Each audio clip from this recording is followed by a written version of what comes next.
Number 5 video in the the interview technique series.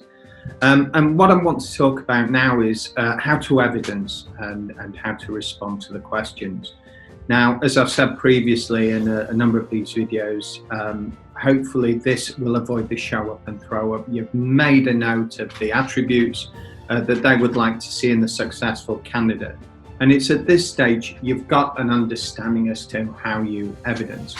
So as and when the interviewer asks the question, there is a propensity within people to try and answer the question before they finish speaking. So let them finish the question.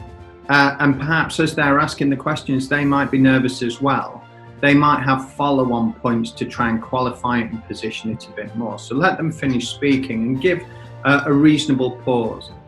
That will give you time to think, and you'll be amazed how quickly you can actually think and consider. So just take a bit of time, breathe. If you're not sure what they're looking for, then qualify the question. So if they, for example, say, tell us a little bit about your current role, just say, okay, do you want me to talk about the amount of responsibilities? Do you want me to talk about the achievements? And what that does is, again, it buys time, enables you to check your notes and evidence and understand the points that you are going to respond to. Answer against the attributes, so answer against the notes. And every time you evidence something against one of the attributes, just give it a tick against the word that you've written down, just to demonstrate that you've gone through it. And at the end of the interview, you want to be looking at having 3 to 5 ticks, if not more, where you've evidenced against a particular attribute. Keep your responses pretty concise. Don't ramble on and talk endlessly. Answer the question, be concise, and then pause, giving them an opportunity to ask another question.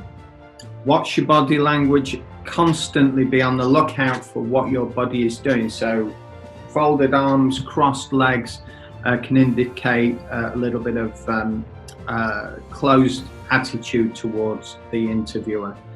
And if you're on a panel, it's really good to perhaps turn your body to the person asking the question, just to give them recognition and bring them into the conversation. It's a very subtle piece of advice, very subtle movement, but it gives them a sense that you are responding completely to them and acknowledging them. So just a few techniques, quick summary. Write down the attributes that that they are looking for in the successful candidate, and then when you answer the questions, make sure you tick off each of those attributes as you evidence against them. And remember to always bide your time when answering. Give a slight pause if you need to qualify the questions so that you can perform well. I hope that's useful. We'll move on shortly to some questions that you can ask in an interview. Thank you.